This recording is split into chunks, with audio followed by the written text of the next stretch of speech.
Exercício 3 da lista de revisão. Então aqui ele dá, sendo A o conjunto formado pelos elementos menos 5 e menos 2, determine o conjunto das partes de A. Esse é o conjunto formado por todos os subconjuntos possíveis do conjunto A. Então a gente vai ter aqui, ó, o PA é igual... Bom, o primeiro conjunto aí que está presente no P de A é o conjunto vazio. Depois, a gente faz o conjunto unitário dos elementos que constituem o conjunto A. Então, seria o unitário do menos 5, o unitário do menos 2. E depois a gente pega combinações aí, né, entre os elementos. Como aqui a gente só tem 2, então a gente tem menos 5 e menos 2 como um subconjunto. E aí a gente fecha aqui. Esse é o conjunto das partes. Só para a gente relembrar, o número de elementos, né, do conjunto A, ele é igual a 2, que a gente está vendo tem 2 elementos. Agora, o número de elementos do conjunto das partes do conjunto A sempre vai ser 2 elevado ao número, né, de elementos do conjunto A. Aqui, que no nosso caso equivale a 2 também, né? E aí 2 ao quadrado é 4. Os 4 elementos são esses aqui, ó, o conjunto vazio, que sempre é subconjunto de qualquer conjunto, e o unitário de cada um, e depois as combinações de 2 em 2, 3 em 3, 4 em 4, caso aqui o conjunto tivesse mais elementos, né? Nesse caso ele não tem só 2, por isso ele fornece 4 elementos para o conjunto das partes. Vejamos o exercício 4.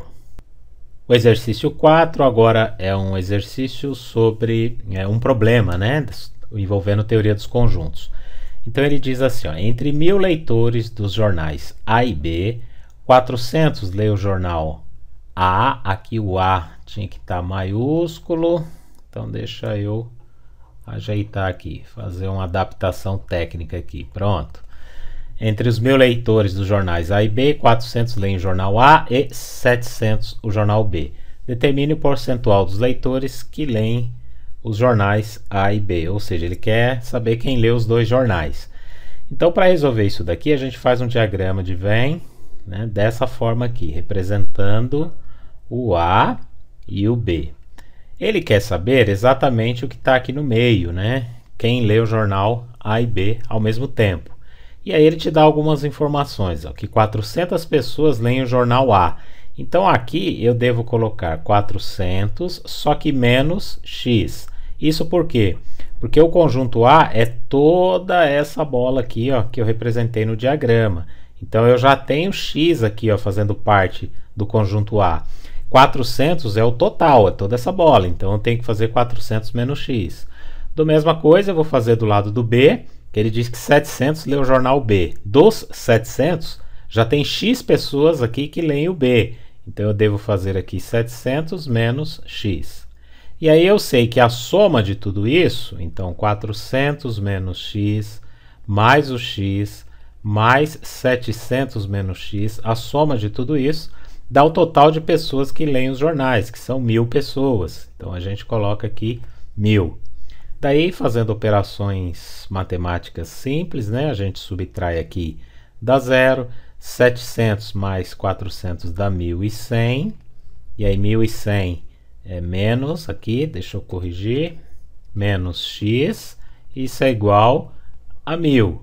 Bom, então o x tem que valer 100, né, porque 1100 menos 100 dá 1000.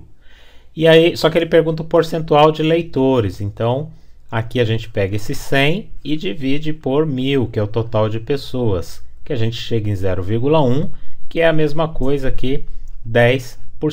Então 10% das pessoas leem os dois jornais ao mesmo tempo. Tá ok, pessoal? Até os próximos vídeos, até lá!